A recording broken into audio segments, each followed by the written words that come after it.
사랑하는 성도 여러분, 오늘 하루도 주님의 은혜 안에서 평안하셨습니까? 잠시 세상의 소음에서 벗어나 우리 영혼의 가장 깊은 곳을 향한 질문에 귀 기울여보는 시간을 갖겠습니다. 이 말씀이 여러분의 마음에 와닿는다면 구독과 공유를 통해 이 은혜의 여정에 동참해 주십시오. 주님의 말씀을 널리 전하는 여러분의 손길 위에 하나님의 크신 축복이 함께하기를 기도합니다. 여러분에게 묻고 싶습니다. 당신의 인생에서 가장 위대한 소망은 무엇입니까? 잠시 눈을 감고 생각해 보십시오. 당신의 마음을 온통 사로잡는 단 하나의 열망이 있다면 그것은 무엇입니까? 성경 속 위대한 인물들은 어땠을까요? 수많은 기적을 행하고 담대하게 복음을 전했던 사도 바울의 가장 큰 소망은 무엇이었을까요? 그것은 바로 주님을 아는 것이었습니다. 그렇습니다. 그저 아는 것, 주님을 더 깊이, 더 온전히 알아가는 것이 그의 유일한 목표였습니다. 이는 우리에게도 마찬가지입니다. 우리의 삶에서 가장 위대한 소망, 그것은 바로 예수 그리스도를 아는 것입니다. 아멘. 구약 시대를 이끌었던 위대한 지도자 모세는 어땠을까요?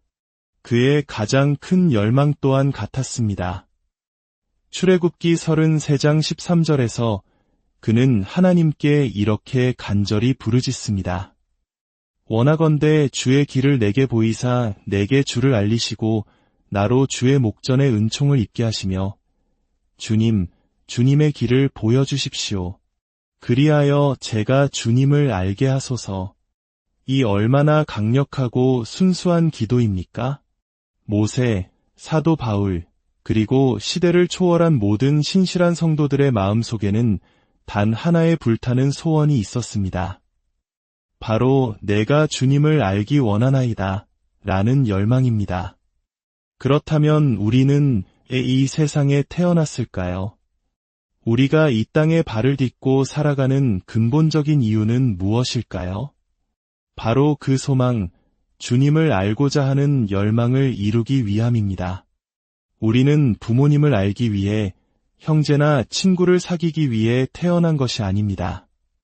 물론 그 관계들도 소중하지만 그들은 언젠가 우리 곁을 떠나게 됩니다. 우리가 이 세상에 태어난 단 하나의 궁극적인 이유는 바로 예수 그리스도를 알기 위함입니다. 성경은 주님을 알기 위해 굶주리고 목마른 자들이 진리를 알게 될 것이라고 약속합니다. 오늘날 세상 사람들이 왜 진리를 찾지 못하고 방황하는지 아십니까? 왜 그토록 많은 거짓과 혼돈 속에서 살아가는 것일까요? 바로 그들이 주님을 알지 못하기 때문입니다. 시편 86편 11절은 이렇게 노래합니다. 여호와여 주의 도를 내게 가르치소서. 내가 주의 진리에 행하오리니 일심으로 주의 이름을 경외하게 하소서. 주님의 길을 배울 때 우리는 비로소 그분의 진리 안에서 걸을 수 있습니다. 주님이 어떤 분이신지를 알게 될 때 우리의 삶은 진리로 채워집니다. 이것이야말로 하나님의 진리의 말씀 안에서 살아가는 가장 놀라운 비결 중 하나입니다. 주님을 알고자 하는 그 영광스러운 열망이 우리를 진리 가운데로 인도합니다. 그리고 놀랍게도 우리를 향한 하나님의 가장 큰 소망 또한 우리가 그분을 아는 것입니다. 하지만 하나님께서는 우리가 어떤 대가나 이익을 바라는 마음으로 당신께 나아오는 것을 원치 않으십니다. 복을 받기 위한 수단으로 혹은 문제를 해결하기 위한 방편으로 하나님을 찾는 것을 기뻐하지 않으십니다. 하나님을 우리 삶의 주인으로 가장 높은 자리에 모시기 위해서는 우리는 사도 바울과 같은 마음을 가져야 합니다. 빌립보서 3장 8절의 이 고백은 언제 읽어도 제 마음을 깊이 울립니다. 또한 모든 것을 해로 여김은 내 주 그리스도 예수를 아는 지식이 가장 고상하기 때문이라 내가 그를 위하여 모든 것을 잃어버리고 배설물로 여김은 그리스도를 얻고 사도 바울이 배설물처럼 여겼던 모든 것은 무엇이었을까요? 그것은 세상이 부러워하는 모든 것이었습니다. 그는 당대 최고의 학문과 율법 지식을 자랑하던 바리새인이요, 혈통으로는 흠잡을 데 없는 히브리인 중에 히브리인이었습니다. 율법의 의로는 흠이 없을 정도로 완벽한 삶을 살았습니다. 하지만 그는 예수 그리스도를 만난 후 자신이 평생 자랑스럽게 여겼던 그 모든 것을 기꺼이 버렸습니다. 왜냐하면 그리스도를 아는 지식이 그 무엇과도 비교할 수 없이 고귀하고 탁월하다는 것을 깨달았기 때문입니다. 그는 이렇게 외칩니다. 내가 원하는 것은 오직 그리스도를 아는 것, 그리고 그분 안에서 발견되는 것입니다.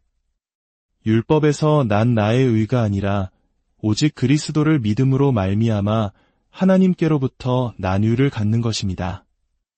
내가 원하는 것은 그리스도와 그 부활의 권능과 그 고난에 참여함을 알고자 하여 그의 죽으심을 본받는 것입니다. 이것이 바로 그의 심장에서 터져나온 영광스러운 외침이었습니다. 그가 원했던 것은 오직 그것뿐이었습니다. 더 나아가 하나님을 향한 우리의 지식은 날마다 자라나야 합니다. 골로새서 1장 10절은 말씀합니다. 주께 합당하게 행하여 범사에 기쁘시게 하고 모든 선한 일에 열매를 맺게 하시며 하나님을 아는 것에 자라게 하시고 우리의 믿음은 정체되어서는 안 됩니다. 하나님을 아는 지식 안에서 계속해서 성장해야 합니다. 사도 바울이 그의 서신서들에서 항상 은혜와 평강을 이야기할 때 그 근원은 바로 주님을 아는 지식에서 비롯된다고 말합니다. 하나님을 더 깊이 알수록 우리의 삶에는 더 큰 은혜와 평강이 넘치게 됩니다.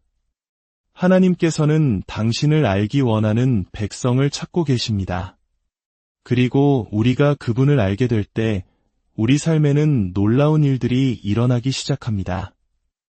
시편 81편은 이스라엘 백성이 만약 하나님의 말씀을 듣고 그 길을 따랐더라면 어떤 축복을 누렸을지를 보여줍니다.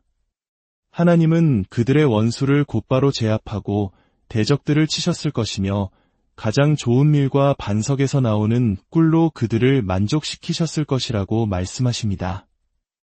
이처럼 주님을 아는 것에는 이대한 보상과 축복이 따릅니다. 그렇다면 우리는 어떻게 하나님을 알 수 있을까요? 많은 사람들이 자연 만물을 통해 하나님을 알 수 있다고 생각합니다. 물론 우리는 장엄한 산과 드넓은 바다를 보며 창조주의 위대함을 어렴풋이 느낄 수 있습니다. 엽기 26장은 보라 이런 것들은 그의 행사의 단편이요. 우리가 그에게서 들은 것도 속삭이는 소리일 뿐이니 그의 큰 능력의 우레소리를 누가 능히 헤아리랴라고 말합니다.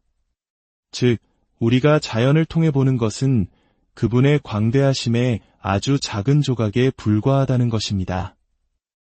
우리는 인간의 지식이나 교육으로 하나님을 온전히 알 수 없습니다. 오직 성령의 계시를 통해서만 그분을 알 수 있습니다. 고린도전서 2장 11절은 말합니다. 사람의 일을 사람의 속에 있는 영 외에 누가 알리요?